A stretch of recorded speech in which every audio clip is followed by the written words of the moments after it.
हरियाणा प्रदेश व्यापार मंडल के प्रांतीय अध्यक्ष और कॉन्फेड के पूर्व चेयरमैन बजरंग गर्ग ने गोहाना के अग्रवाल सत्संग भवन में स्थानीय व्यापारियों की एक बैठक ली और उनकी समस्याओं को सुना तथा इसके बाद पत्रकारों से बातचीत करते हुए उन्होंने कहा कि भाजपा की सरकार एक बार फिर से इंस्पेक्टरी राज स्थापित करने की कोशिश कर रही है, मगर ये स्पष्ट कर देना चाहते हैं कि अगर किसी सरकारी अधिकारी ने अपने निजी स्वार्थ के लिए किसी व्यापारी को बेवजह तंग किया तो इसका इलाज भी हमें करना आता है।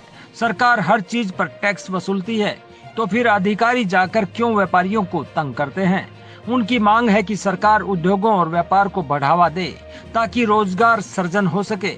इस दौरान उन्होंने पुरानी अनाज मंडी में नप द्वारा अवैध तरीके से बनाए गए संस्थानों का दौरा भी किया तथा इस बारे में प्रशासनिक अधिकारियों से बातचीत करने की बात कही।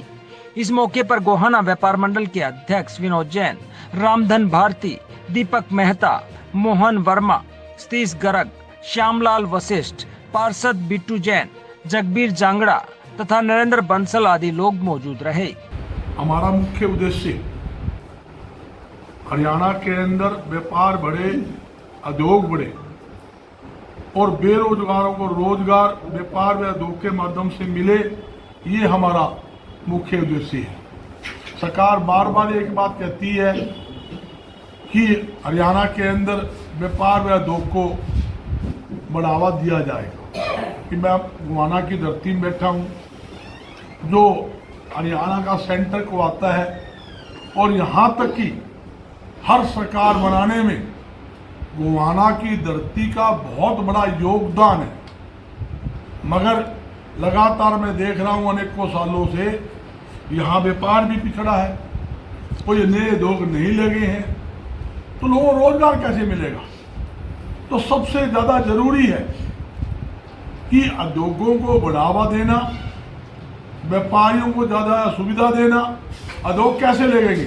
उद्योग जब लगेंगे जब आप बिजली के बिलों में, व्यापारी है या उद्योगपति है, जो बिजली का बिल आता है उसके अंदर 50% सब्सिडी मिलनी चाहिए। उद्योग लगाने के लिए सस्ती जमीन मिलनी चाहिए और जहां इंस्पेक्टरी राज उससे मुक्ति मिलनी चाहिए। आज ही आबकारी कालाधान विभाग है, जीएसटी विभाग है, मार्केट कमेटी है, प्रदूषण है, तहसील है, सैंपल वाले, कोई भी आप विभाग देखोगे बिना सेवा शुल्क दिए काम नहीं होता। और मैं सरकार को भी कहना चाहता हूं और सरकारी अधिकारियों को भी कहना चाहता हूं, अगर किसी सरकारी अधिकारी ने अपने निजी स्वार्थ के लिए, मैं खुले तौर पे हर जगह कहता हूं और इलाज भी करता हूं, अगर किसी भी सरकारी अधिकारी ने अपने निजी स्वार्थ के लिए किसी भी व्यापारी को तंग करने की कोशिश की, उसे बख्शा नहीं जाएगा। उसके खिलाफ व्यापार मंडल जोरदार आंदोलन छेड़ेगा, उसको खुड्डे लाइन लगाने का काम व्यापार मंडल करेगा, ये मैं कह रहा हूं। और जहां तक कि आपने देखा इन दिनों में दो बातें आई है, मैंने गोहाना के भी 20-30 व्यापारियों से कल बात हुई, जहां एक नया फरमान ये भी हाल ही में सरकार ने जारी किया, 1 जून से लेकर 30 जून तक व्यापारियों दुकान पर 2 महीने चेकिंग करेंगे जीएसटी विभाग के। जिन वस्तुओं पर टैक्स नहीं था, जब से देश आजाद हुआ तब से अब तक, कपड़े पर टैक्स नहीं था, चीनी पर टैक्स नहीं था, दूध पर टैक्स नहीं था, दही पर टैक्स नहीं था, खाद पर टैक्स नहीं था, आपने उस पर जीएसटी लगा। जिन आम उपयोग में आने वाली वस्तुओं 5% जीएसटी था, उस पर 28 लगा दिया। जब आपने एक जीएसटी लगा, एक बात कही थी कि कोई भी इंस्पेक्टर किसी दुकान पर चेकिंग करने नहीं जाएगा। कोई फर्जी फर्म है, आप उसको नोटिस दे के बुलाए, हमें कोई दिक्कत नहीं। किसी स्कूटरी में केस आए, अपने ऑफिस में बुलाए, कोई दिक्कत नहीं। और मैं खुले तौर पे कहता हूं, कोई जीएसटी विभाग का अधिकारी, आबकारा दान विभाग का अधिकारी किसी दुकान के ऊपर चढ़ेगा और व्यापारियों ने जारी तक करेगा, उसका जोरदार स्वागत उसी ढंग से करेंगे जिस ढंग से वो माल खाने की कोशिश करता है, उसी ढंग से उसका पक्का इलाज करके घर बिठाने का काम करेंगे। इस तरह हमने सरसा में किया, अंबाला में किया, पंचकुला में किया, कैथल में किया, रोहतक में किया, फरीदाबाद में, पलवल में, जहां जहां अधिकारियों ने जाने की कोशिश की वहां हमने स्पष्ट तौर पे उनको दुकान के अंदर घुसने नहीं दिया। राइट नहीं है, राइट ये है जो मैंने बताया, कोई स्कूटरी में केस आप बुला सकते हो, ये राइट आपका है। ये थोड़ी है आप किसी मन में चाहो दुकान में जाकर चेकिंग करोगे, भाई तेरा क्या लेन है, क्या देन है, तेरे खाते दिखा, तेरे फुफ्फे की दुकान है, हमारी दुकान है, करोड़ों अरबों रुपए हमने लगा रखे हैं। तो हम करोड़ों रुपए लगाकर सरकार को खजाना भरने में काम करते हैं।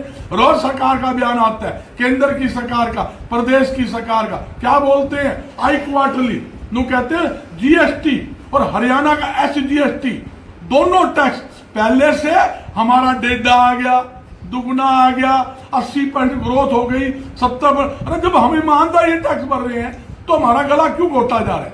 तो मैं सरकार से भी कहना चाहता हूं, ऐसे भ्रष्ट अधिकारियों का इलाज करने का काम करे, नहीं तो भाई मजबूरी में व्यापारी तकलीफ में है, ना मंडी में काम है। आड़त की जगह हमारी आड़त कम कर दी, जब गेहूं पर 2.5% आड़त थी वो कम कर दी, धान पर आड़त कम कर दी, सरसों की, कपास की आड़त खत्म कर दी। एक जो भी फसल किसान की मंडी के अंदर आए आड़ती के माध्यम से बिकनी चाहिए, तो 2.5% पूरी दामी सरकार को देनी चाहिए, ये मेरी सरकार से मांग है। और जहां तक की भाई बात ये है, ईमानदारी से जब व्यापारी टैक्स दे रहा है तो सरकार का एक धर्म बनता है, फर्ज बनता है, जो सरकार पैसा सरकारी खजाने में जमा करवाए उसका 5% प्रोत्साहन के रूप में कमीशन व्यापारी को मिलना चाहिए। जो भी टैक्स जमा कराए, चाहे मार्केट फीस जमा कराए, या जीएसटी जमा कराए, चाहे एसजीएसटी जमा कराए, या एक्साइज ड्यूटी जमा कराए, जो भी टैक्स जमा कराए, जो भी टैक्स बनता है, मान लो हमारा 10 लाख बनता है, उसका 5% कमीशन हमें। अरे हम खाते पत्तर हमारे, अकाउंटेंट हमारे, दुकान का किराया हमारा, बिल हमारा, सारे खर्चे हमारे, सीए खर्चे हमारे, अकाउंटेंट के खर्चे हमारे, हमें मिलता क्या है? इकट्ठा करके जनता से तो सरकार खजाने में जमा कराते हैं, हमें एक चवन्नी नहीं मिलती। तो ये जरूरी है 5% टैक्स जो है उसका कमीशन देने का कानून केंद्र की सरकार को भी और प्रदेश की सरकार को बनाने की मेरी मांग है। गोहाना से सारिका नरवाल की रिपोर्ट।